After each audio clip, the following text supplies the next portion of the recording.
حضرت عبداللہ ابن عمر رضی اللہ تعالیٰ عنہ حضرت عمر کے صاحبزادے ہیں، مکہ مکرمہ میں ان کی قبر ہے۔ میں نے جب انہیں پڑھا تو مجھے ان سے بڑا پیار ہو گیا، لیکن آپ کو پتہ ہے وہاں جا کے کسی شخص کا مزار تلاش کرنا یا پوچھنا ایک مشکل کام ہوتا ہے۔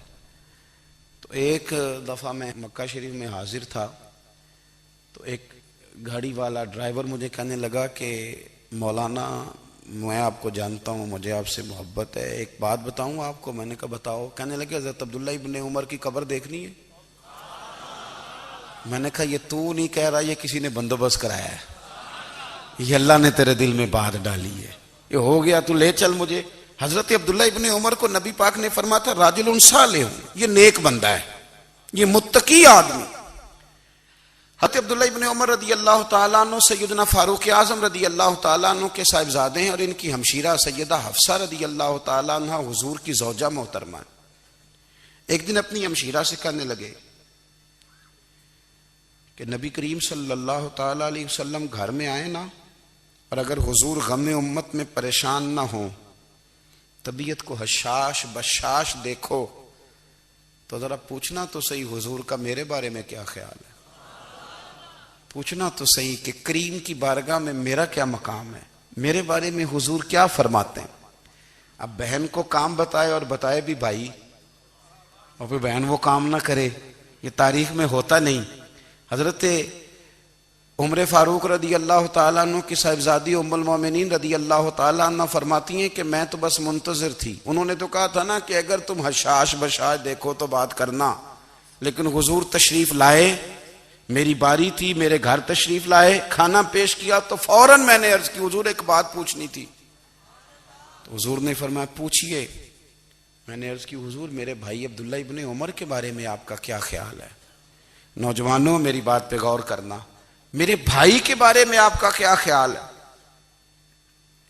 تو نبی کریم صلی اللہ تعالیٰ علیہ وآلہ وسلم نے میری طرف دیکھا، اور پھر حضور زیر لب تھوڑا مسکرائے، اور بریلی کے امام کہتے ہیں کہ حضور مسکرا دیتے تھے نا تو جو بڑا دکھی ہوتا تھا وہ بھی ہنس پڑتا تھا۔ اب سوال پیدا ہوتا تھا کہ پھر تو اس مسکراہٹ کے لیے انتظار کرنا پڑتا ہوگا کئی مہینے کہ حضور مسکرائیں تو رونے والے ہنسیں، تو اعلیٰ حضرت فرماتے نہیں، انتظار نہیں کرنا پڑتا، یہ مسکراتے رہنا تو حضور کی عادت ہے۔ جس کی تسکین سے روتے ہوئے ہنس پڑے، اس تبسم کی عادت پہ لاکھوں سلام۔ یعنی یہ تو عادت ہے حضور کی مسکراتے رہنا، اس کے لیے انتظار نہیں کرنا پڑتا۔ بھائیو آپ خیال رکھیں گے، غور کریں گے، حضرت عبداللہ ابن عمر رضی اللہ تعالیٰ عنہ کے بارے میں پوچھا تو سیدہ فرماتی ہیں کہ نبی کریم صلی اللہ تعالیٰ علیہ وسلم نہ زیر لب مسکرائے اور فرمایا حفصہ تیرا بھائی ہے تو اچھا، لیکن میں نے سنا ہے کہ عشاء کی نماز پڑھتا ہے تو فجر تک سویا ہی رہتا ہے۔ او نوجوانوں، 10 بجے تک سونے کی بات نہیں ہوئی، 9 بجے تک سونے کی بات نہیں ہوئی، 11 بجے اٹھنے کی بات نہیں۔ حضور فرمانے لگے میں نے سنا ہے کہ عشاء کی نماز پڑھ کے سو جاتا ہے اور فجر تک سویا ہی رہتا ہے، اسے چاہیے کہ تہجد کے وقت اٹھا کرے، اللہ کی بارگاہ میں حاضر ہوا کرے، آہوزاری کرے، سجدے کرے، عبادت کرے۔ اٹھتا ہے اور فجر میں جا کے اٹھتا ہے۔ حضرت جناب حفصہ رضی اللہ تعالیٰ عنہ کہتی ہے میں نے جناب عبداللہ ابن عمر کو پیغام دیا اور میں نے کہا میرے جوان بھائی سن، نبی پاک نے فرمایا ہے تو اچھا پر تہجد میں نہیں اٹھتا، نفل نہیں پڑھتا۔ او میری ملت کے جوانوں، مزہ نہیں آ جاتا جب ساری دنیا سوئی ہو، ساری دنیا، اور بستر بھی گرم ہو اور نیند بھی پورا غلبہ کر رہی ہو، اور اچانک گھنٹی بجے دماغ میں، آنکھ کھلے، گھڑی پہ نظر پڑے، 3:30 4 بجے کا پیغام گھڑی بتائے، اور کوئی چڑھتی جوانی والا اٹھ کے وضو کرے، اور جب وہ مصلی کھول کے بچھائے تو مدینے والے محبوب کہتے ہیں کہ ہر نماز پہ رب ثواب دیتا ہے، اور جو اٹھ کے تہجد کی نماز پڑھے اسے دیکھ کے تو رب مسکراتا ہے، جو اس کی شان کے لائق ہے، جو اس کی شان کے لائق، وہ مسکراتا ہے، خوش ہوتا ہے کہ میرا بندہ تہجد میں اٹھ گیا، وہ مسکراتا ہے۔ کاش ہماری صبحیں کبھی اپنے مالک کے نام ہو جائیں. کاش کے صبح حضرت ابو الحسن رحمۃ اللہ تعالی علیہ حضرت معاذ ابن جبل رضی اللہ تعالیٰ عنہ کے پاس بیٹھا کرتے تھے. فرماتے ہیں ان سے جو پیار بڑھا تو پھر میرا مصلی سے بھی بڑھ گیا. تابعی ہیں. فرماتے ہیں صحابی رسول سے محبت ہوئی تو ذکر سے بھی ہو گئی, پھر درود شریف سے بھی ہو گئی.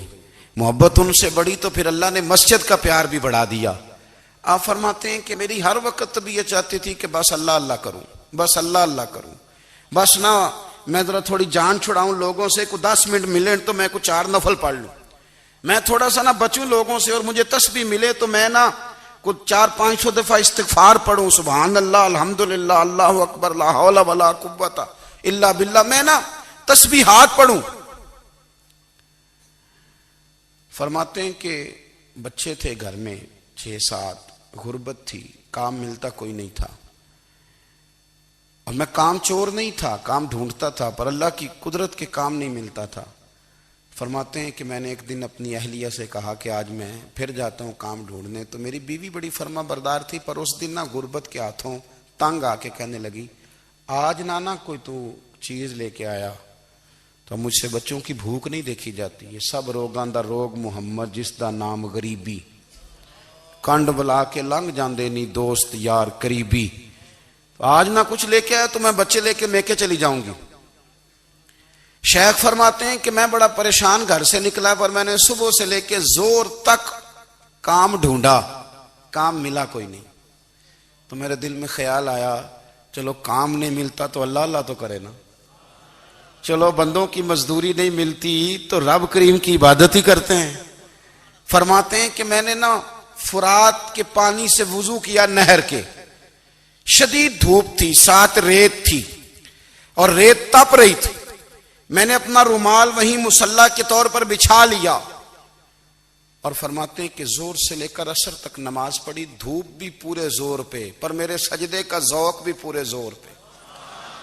فرماتے ہیں سورج بھی چمک رہا ہے اور رب کی عبادت کا ذوق بھی پورے زور پہ. میں سجدہ کروں تو پھر میرا اٹھانے کو جی نہ چاہے. میرے استاد لکھا کرتے تھے, یہ ان کا شعر ہے, وہ کہا کرتے تھے مجھے سوز دے, مجھے ساز دے, اور مجھے نیم شب کا نیاز دے, دم سجدہ خود کو میں توڑ دوں, مجھے ایسا ذوق نماز دے. اور میں تیری بہار کا پھول ہوں, میں کھلا بھی ہوں تو تیرے لیے, مجھے میری شاخ سے توڑ لے, مجھے اپنی زلف کا ناز دے. بھائی فرماتے ہیں کہ عصر تک میں نے نفل پڑھے, دل ڈھلنے لگا, عصر کی نماز پڑھی اور میں وہاں سے چلا. اب میں جب نکلنے لگا تو دل میں خیال آیا کہ چھوٹی چھوٹی دیواریں ہیں گھر کی, بغیر کچھ لیے جاؤں گا تو بیوی دور سے دیکھے گی تو شور کرے گی کہ پھر خالی ہاتھ آ گیا ہے.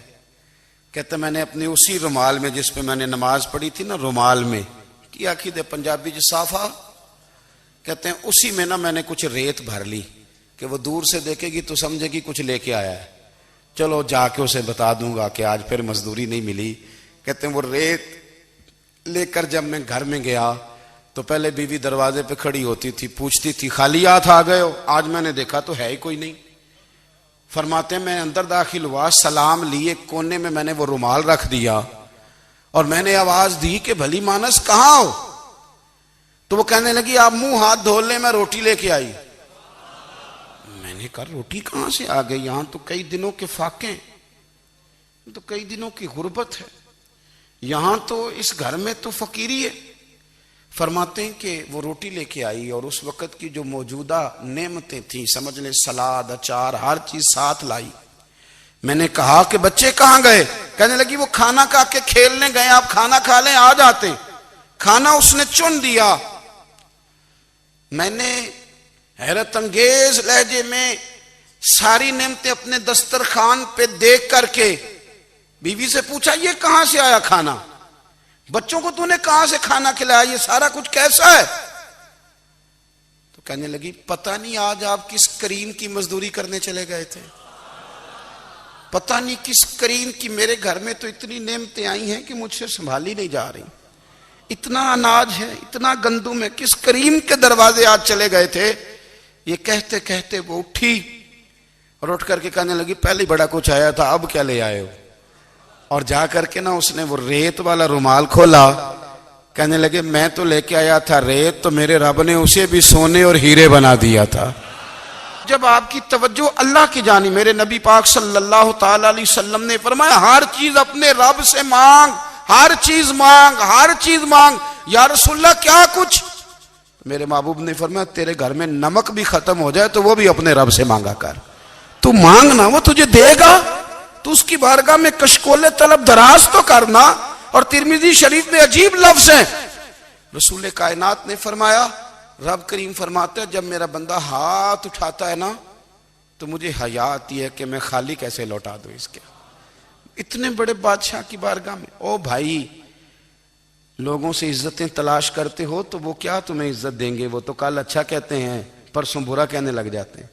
لوگوں کے سامنے گڈ بک میں آنا چاہو گے تو وہ تو سویرے تمہارے بارے میں کچھ کہیں گے، شام کچھ اور کہیں گے۔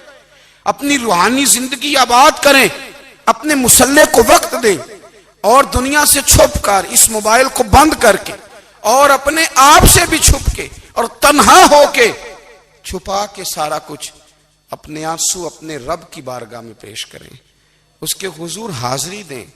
سنو نا ترمذی کی حدیث، اور اسے یاد رکھنا، نبی پاک علیہ السلام نے فرمایا اپنے دکھ لوگوں کے سامنے نہ بیان کرنا، سیٹھوں نوابوں کو نہ بتاتے پھرنا، دنیا داروں کے سامنے جا کے نہ رونا کہ میں تکلیف میں ہوں۔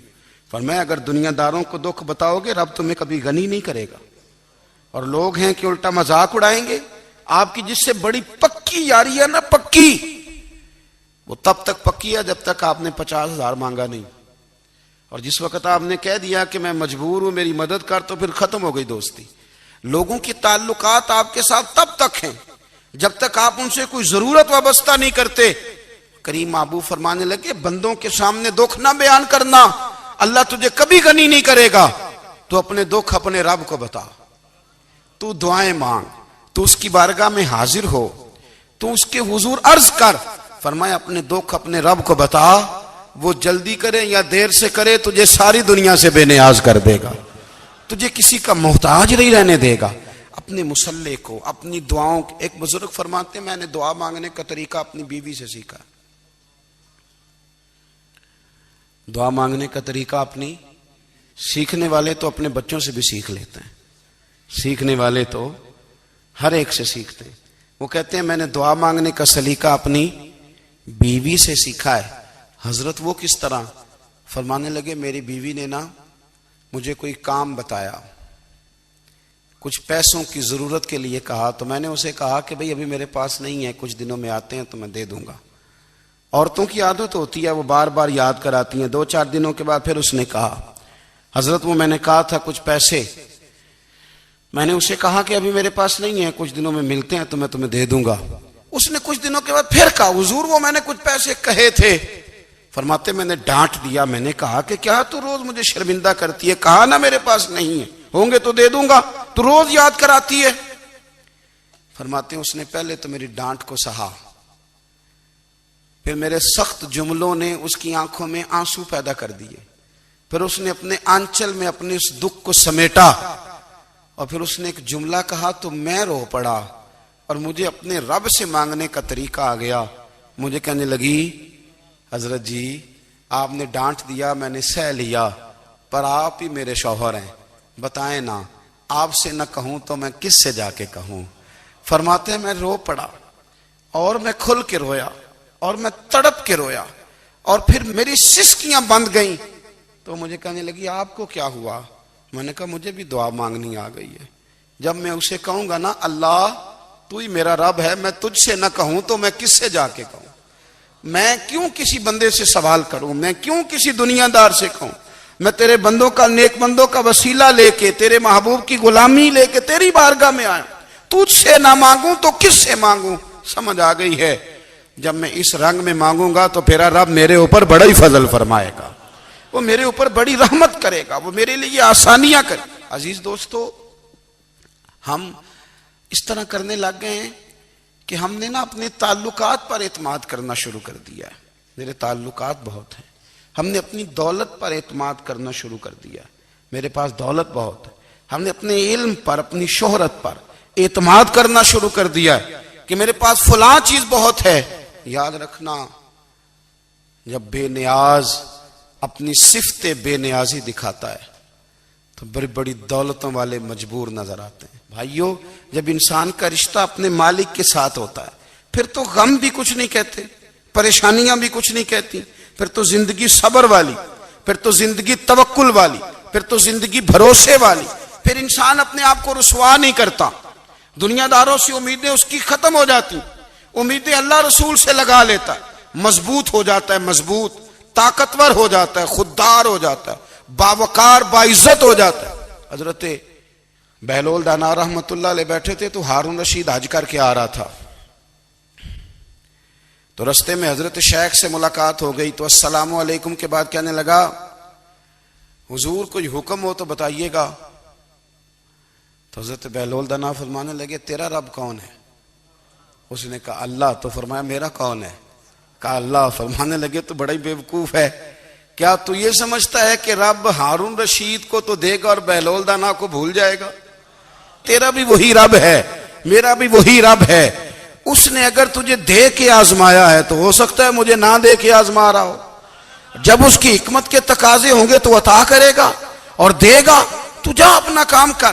بھائی، اپنی روحانی زندگی، اپنی عبادات، اپنے وظائف، اپنے روزمرہ کے معاملات، اپنی دعائیں، اپنا استغفار، دیکھو کوئی مشکل کام تو نہیں، 2 رکوع ہیں سورہ واقعہ کے، اگر رات کو پڑھ لی جائے تو۔ میں کس طرح یہ بات بیان کروں کہ تعویذ بانٹنا آسان ہے اور وظیفہ بتانا مشکل ہے۔ سارا دن تعویذ بانٹیں تو لوگ لینے کو تیار ہیں، اور اگر آپ وظیفہ بتائیں تو کہتے ہیں تو مشکل کام ہے۔ او خدا کے بندے، اگر آپ کا تعلق قرآن پاک کے ساتھ مضبوط ہو، قرآن پاک کے ساتھ اگر آپ کا رشتہ ہو، لوگ سفارشیں ڈھونڈتے ہیں نا دنیا میں، کوئی تعلق مل جائے تو میرا کام ہو جائے۔ دنیا میں اتنا مشکل معاملہ ہے، آخرت میں مجھے بتائیے گا کتنا مشکل معاملہ ہوگا۔ میرے نبی پاک صلی اللہ تعالی علیہ وسلم نے فرمایا جو لوگ سورہ ملک پڑھا کرتے تھے نا، سورہ ملک، یہ سورت ملک قیامت میں ان کی سفارش کرے گی، اور اس طرح کرے گی کہ کہے گی اے اللہ یہاں اس بندے کو جنت میں داخل کر دے یا مجھے قرآن پاک سے علیحدہ کر دے۔ تو رب فرمائے گا جا اس کا دامن تھام کے اسے جنت تک پہنچایا۔ آپ بات کو سمجھیں، جب آپ کے تعلقات اپنے معاملات کے ساتھ مضبوط ہوں گے، یہ نبی کریم نے وعدہ کیا ہے کہ تو سورت واقعہ پڑھ تیرے گھر میں فاقہ نہیں آئے گا۔ حضرت عبداللہ ابن مسعود رضی اللہ تعالیٰ عنہ بیمار تھے تو حضرت عثمان غنی رضی اللہ تعالیٰ عنہ تیمارداری کے لیے تشریف لے گئے اور جا کر کے کہا کہ آپ بڑے بیمار ہیں، آپ کی بیٹیاں زیادہ ہیں، میں چاہتا ہوں کہ خزانے میں سے کچھ مدد کروں۔ تو سیدنا عبداللہ ابن مسعود رضی اللہ تعالیٰ عنہ اٹھ کے بیٹھ گئے اور کہنے لگے امیر المومنین، اللہ آپ کو میری طرف سے، میری بیٹیوں کی طرف سے بہتر صلہ دے، میری بیٹیوں کو کسی خزانے کی ضرورت نہیں، میں نے انہیں خزانہ دے دیا ہے۔ کہا جناب آپ نے کون سا خزانہ دیا ہے، میں آپ کے مالی معاملات کو جانتا ہوں۔ تو فرمانے لگے امیر المومنین، میرے نبی کریم نے فرمایا ہے جو سورت واقعہ پڑھے اسے کبھی فاقہ نہیں آتا، میں نے بیٹیوں کو یاد کرا دی ہے، یہ خزانہ میں نے انہیں دے دیا ہے۔ وہ سارے والدین سنیں جو بیٹیوں کے لیے پریشان رہتے ہیں۔ حضرت عبداللہ ابن مسعود نصیحت کر رہے ہیں، فرمانے لگے میں نے سورت واقعہ یاد بھی کرا دی ہے، پڑھنے کی عادت بھی ڈال دی ہے۔ حضور نے فرمایا ہے جو سورت واقعہ پڑھے اسے فاقہ نہیں آتا۔ کہنے لگے چاند تو اپنی جگہ چھوڑ سکتا ہے، سورج گر سکتا ہے، تارے ٹوٹ سکتے ہیں، پر مدینے والے رسول کی بات غلط نہیں ہو سکتی۔ حضور نے فرمایا فاقہ نہیں آئے گا تو انشاءاللہ کبھی بھی نہیں آئے گا۔ کرنے کا کام یہ ہے کہ ہم اپنے معاملات، اپنی عبادات، اپنی دعائیں، کبھی 10 منٹ عادت ہو جائے نا دعا مانگنے کی علیحدہ سے رات کو۔ حضور نے فرمایا جو فرض نماز کے بعد دعا مانگے اللہ اس کی قبول کر لیتا ہے۔ نبی پاک صلی اللہ تعالی علیہ وسلم نے فرمایا اللہ مسافر کی دعا قبول فرماتا ہے۔ حضور نے فرمایا اللہ مظلوم کی دعا قبول فرماتا ہے۔ حضور نے فرمایا بیمار سے دعا کراؤ اللہ اس کی دعا قبول فرماتا ہے۔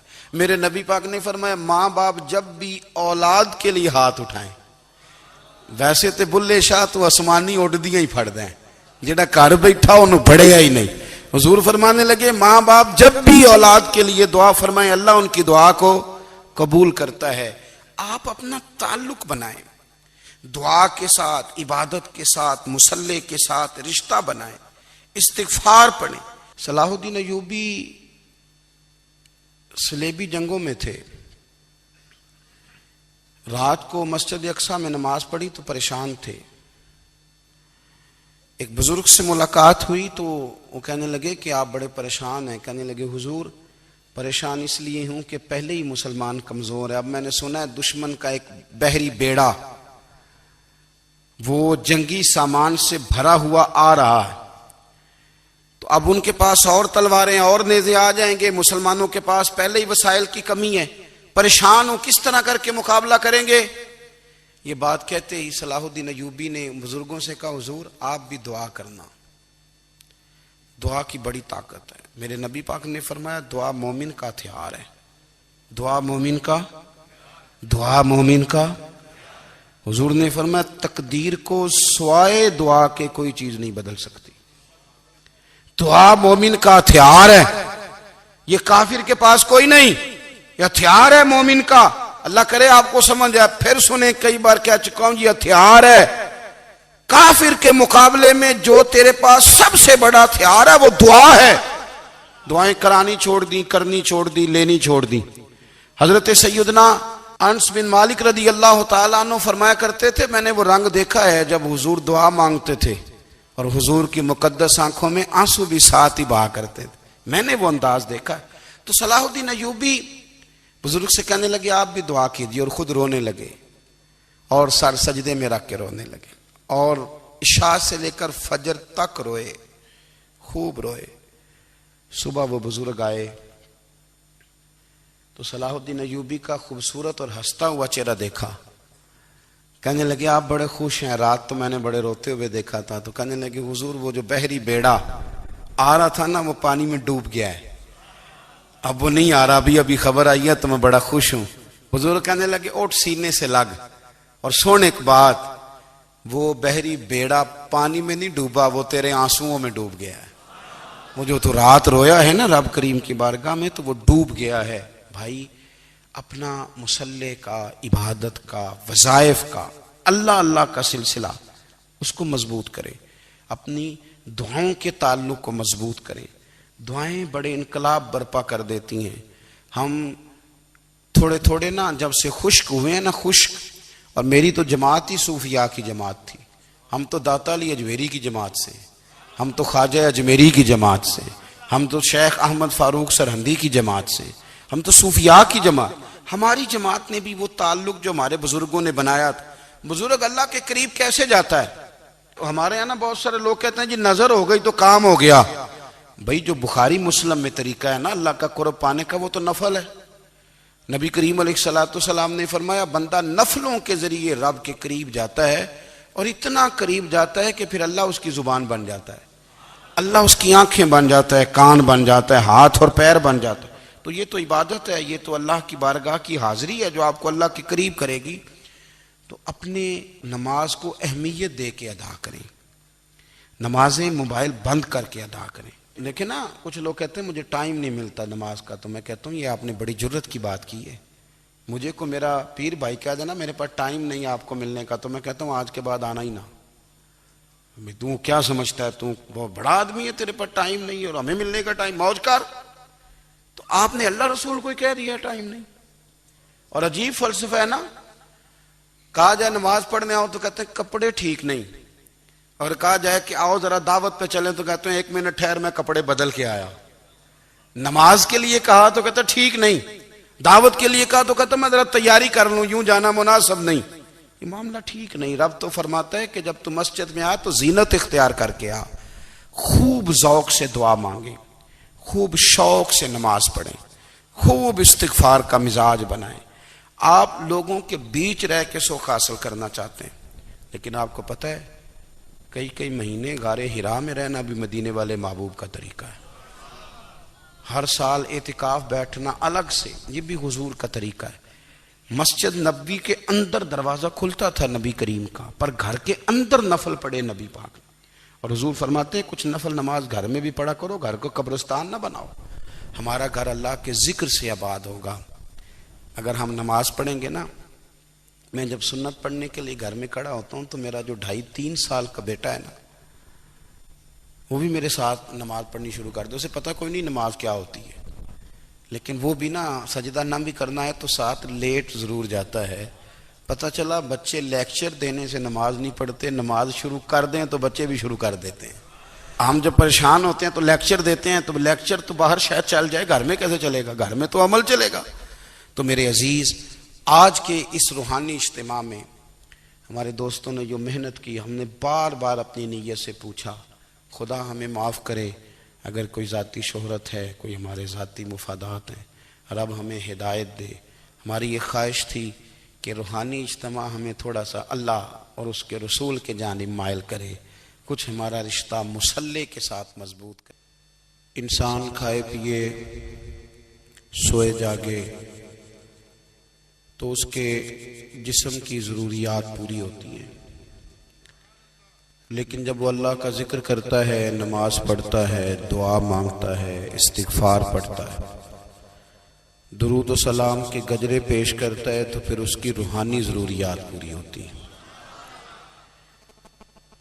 آج جس زمانے میں ہم وقت گزار رہے ہیں، لوگوں کی جسمانی ضروریات پوری کرنے کے لیے، غذائی ضروریات پوری کرنے کے لیے بہت سارے بندوبست کیے جا رہے ہیں، لیکن جتنا لوگ اپنی ظاہری ضروریات میں خود کفیل ہوتے جا رہے ہیں، اتنا ہی زیادہ وہ روحانی طور پر کمزور ہوتے جا رہے ہیں.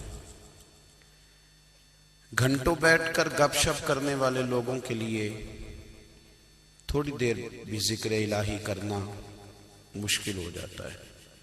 لمبی چوڑی باتیں کرنے والے، لمبے چوڑے دلائل دینے والے لوگ اور سمجھدار لوگ اور سیانے لوگ عبادت کے معاملے میں سستی کرتے ہیں، عمل کے مسئلے میں کمزور ہو جاتے ہیں.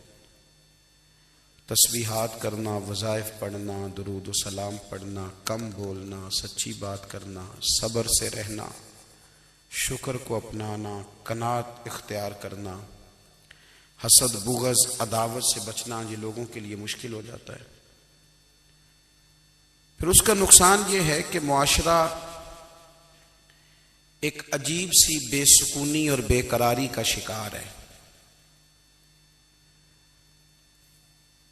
جیب میں بہت زیادہ پیسے رکھنے والا، خوش شکل نظر آنے والا، پیٹ بھر کے روٹی کھانے والا شخص بھی ڈھونڈتا پھرتا ہے کہ آخر میں پریشان ہوں کیوں. آپ انسانیت کی تاریخ پڑھیں گے تو آپ کو معلوم ہوگا کہ انسان نے کبھی پتھر کی پوجا کی، کبھی معاذ اللہ چاند سورج کی، درختوں کی، بتوں کی پوجا کی. معاذ اللہ یہ غلط ڈائریکشن پہ تو چڑھ گیا، لیکن ایسا نہیں ہے کہ کوئی بندہ دنیا میں آیا ہو اور کسی کی اس نے عبادت نہ کی ہو. اس لیے کہ اللہ تبارک و تعالیٰ نے جس طرح ہمارے جسم میں کھانے کی طلب رکھی ہے، پینے کی طلب رکھی ہے، سونے کی طلب رکھی ہے، اسی طرح اللہ تعالیٰ نے عبادت کے لیے طلب رکھی ہے جسم میں. یہ تو ہوا کہ انسان گمراہ ہو گیا، غلط رستوں پہ چل نکلا، اس نے جھوٹے معبودوں کی طرف معاذ اللہ توجہ کر لی، لیکن وہ کسی نہ کسی کے سامنے جھکتا رہا، چونکہ اس کے وجود میں طلب تھی، شوق تھا اسے کہ وہ عبادت کرے. اللہ تبارک و تعالی جب مسلمان کو توفیق دے اور اللہ کی بارگاہ کی جانب وہ رجوع کرے تو پھر اس کا رویہ یہ ہونا چاہیے کہ اس کی توجہ ہو اللہ کی جانب. ہمارے ہاں تسبیحات پڑھ لی جاتی ہیں اگر کبھی موقع ملے، لیکن وہ خاص انہماک، وہ خاص شوق، وہ خاص ذوق اللہ تبارک و تعالیٰ کی عبادت کا. ایک ہوتا ہے نماز پڑھنا، ایک ہوتا ہے اہتمام کے ساتھ نماز پڑھنا، یعنی ذرا وقت پہ اٹھنا، ذرا صحیح کر کے وضو کرنا، ذرا شوق سے مصلی بچھانا. ایک ہوتا ہے تسبیح پڑھ لینا، اور ایک ہوتا ہے ذرا تھوڑا سا نا شوق کے ساتھ اللہ کو یاد کرنا. آپ کبھی جو میں نے آیت کریمہ پڑھی اس کی آپ شان نزول دیکھیں.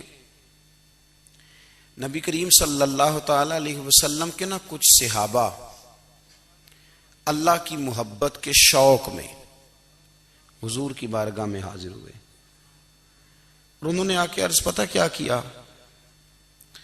عرض کرنے لگے یا رسول اللہ صلی اللہ تعالی علیہ وسلم سالوں بیت گئے ہیں سجدے کرتے ہوئے، حضور سالوں بیت گئے ہیں تسبیح پڑھتے ہوئے، سالوں بیت گئے کہتے ہوئے کہ سبحان اللہ وہ پاک ہے، ہمیں سالوں بیت گئے یہ کہتے ہوئے کہ اللہ اکبر وہی سب سے بڑا ہے، سالوں بیت گئے کہتے ہوئے کہ الحمدللہ ساری تعریفیں اللہ کے لیے، سالوں بیت گئے اس کی تسبیح کرتے، تحلیل کرتے، تکبیر کہتے. حضور اب نہ ہمارا اپنے رب سے ملنے کو جی چاہتا ہے. کبھی اے حقیقت منتظر نظر آ نہ لباس مجاز میں، لاکھوں سجدے تڑپ رہے ہیں میری جبین نیاز میں. اور اقبال کہنے لگے کہ تیرے عشق کی انتہا چاہتا ہوں، تو میری سادگی دیکھ کیا چاہتا ہوں، میرا ذرا سا تو دل ہے مگر شوق اتنا، میں وہی لن ترانی سنا چاہتا ہوں. میرا بھی دل کرتا ہے کہ اللہ میں تجھے کہوں میں تجھے دیکھنا چاہتا ہوں جس طرح حضرت موسیٰ کلیم علیہ السلام نے کہا تھا، اور تو مجھے کہے کہ لن ترانی تو نہیں دیکھ سکتا، ذرا سا تو دل ہے مگر شوق اتنا، میں بھی وہی لن ترانی سنا چاہتا ہوں. پھر کہنے لگے بھری بزم میں راز کی بات کہہ دی، بڑا بے ادب ہوں سزا چاہتا ہوں. دیکھو سب لوگوں کے بیچ ہی میں نے یہ کہہ دیا. میرے عزیز صحابہ نا شوق میں، کتنے سارے لوگ ہیں آپ، کتنی ماشاءاللہ بڑی تعداد میں آپ آئے. ہم بھی کبھی اس شوق میں گئے ہیں کہ ہمارے رب کو دیکھنے کو دل چاہتا ہے، ہمارا جی چاہے وہ کبھی ہمیں ملے، ہم کبھی اس کی زیارت کریں، اس کی بارگاہ کرم میں ہم حاضر ہوں. صحابہ نے عرض کیا یا رسول اللہ صلی اللہ تعالی وسلم ہمارا رب کہاں ہے؟ ہمارا نا اپنے رب کو دیکھنے کو جی چاہتا ہے. جب صحابہ نے یہ عرض کیا تو اللہ نے قرآن مجید نازل کیا، فرمایا وَإِذَا سَأَلَكَ عِبَادِي أَنِّي فَإِنِّي قَرِيبٌ. محبوب جب میرے بندے آپ کی بارگاہ میں آ کے میرے بارے میں پوچھے نا تو ان سے کہہ دینا میں ان کے قریب ہی ہوں، قریب ہی ہوں. دلیل کیا ہے؟ آئی اذا دان، یہ جب بھی مجھ سے دعا مانگیں گے میں ان کی دعاؤں کو قبول فرماؤں گا، میں ان کے قریب ہوں، میں ان کے قریب ہوں. یہ جب بھی دعا مانگیں گے نا میں قبول کروں گا، میں ان کے قریب ہوں. اللہ تبارک و تعالیٰ کے بندے اللہ سے محبت کرتے، رب کی بارگاہ میں جھکتے، اس کو اپنے دکھ سناتے، اس کے پیارے محبوب صلی اللہ تعالی علیہ وسلم کا وسیلہ لے کے اس کے حضور حاضر ہو جاتے، پیشانیاں سجدوں سے روشن ہوتی. ہم نا ہر چیز کے لیے وقت نکالتے ہیں، ہر چیز کے لیے، لیکن عبادت کے لیے وقت نہیں نکالتے. ہر شے آباد ہے، ہر شے. ہماری فیس بک بھی آباد ہے، واٹس ایپ بھی آباد ہے، ہمارے ٹویٹر بھی آباد ہیں، ہماری ہر چیز آباد ہے. سب سے کم آباد ہمارا مصلی رہ گیا ہے، سب سے کم. وہ لوگ اب ڈھونڈنے سے ملتے ہیں جن کی بغل میں مصلی ہوتا تھا. میرے بھائی آپ کتنا کو دنیا کے پیچھے بھاگو گے تھکا دے گی، کتنا دولت کے پیچھے بھاگو گے تھکا دے گی. آپ جب اپنی زندگی میں جمع تفریق کرو گے نا تو مرتے وقت احساس ہوگا کہ سارا کچھ تو لوگوں کے لیے کیا، اپنے لیے تو کر ہی کچھ نہیں سکے. اور ہم عبادت کے معاملے میں بہانے بازی بھی کرتے ہیں. ہم کہتے ہیں اوہو رزق کمانا بھی تو عبادت ہی ہے نا، تو میں حلال روزی کے لیے جا رہا ہوں، یہ بھی تو عبادت ہے نا.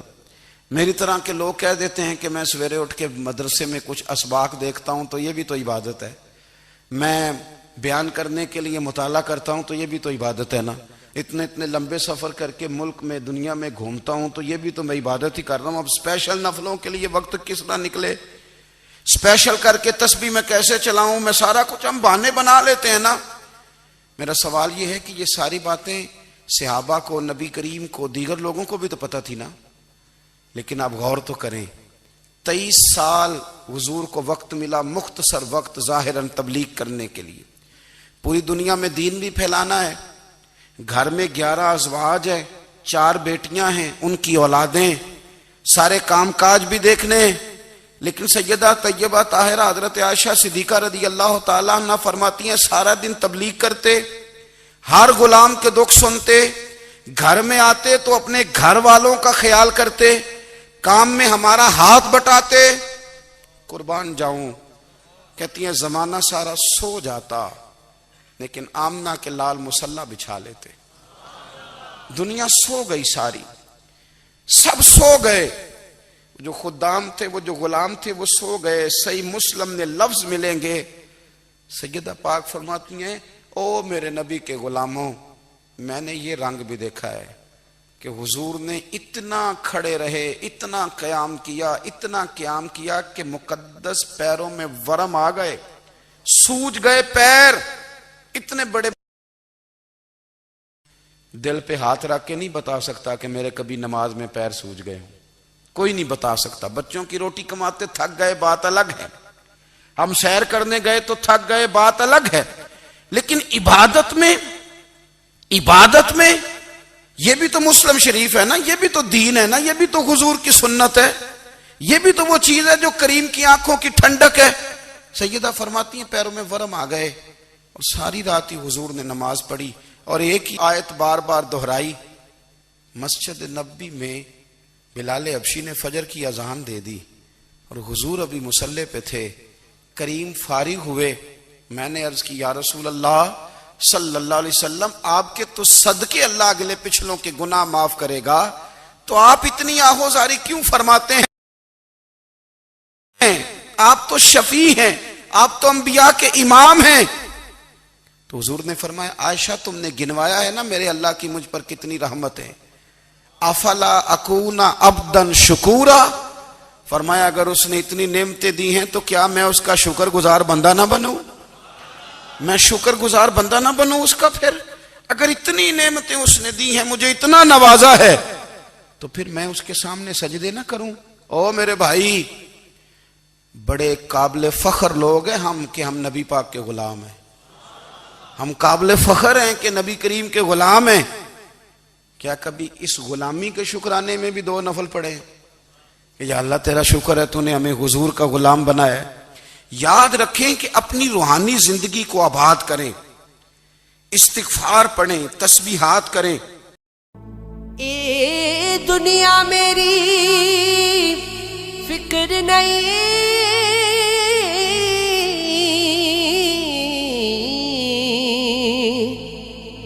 میں سمجھ گئی ہر بات نو، کی کرنا کرنا اچیا شانہ لو کی گتھ لے آیا آسمانہ نو، میں ہسدی ہسدی اے جینا میں نکل گئی گمانا تو، جیڑیاں گڈیاں آپے اڈیاں کدی نچن اچائیاں، او گڈیاں چنگیاں اڈیاں، او جڑی سائیاں آن اڈائیاں۔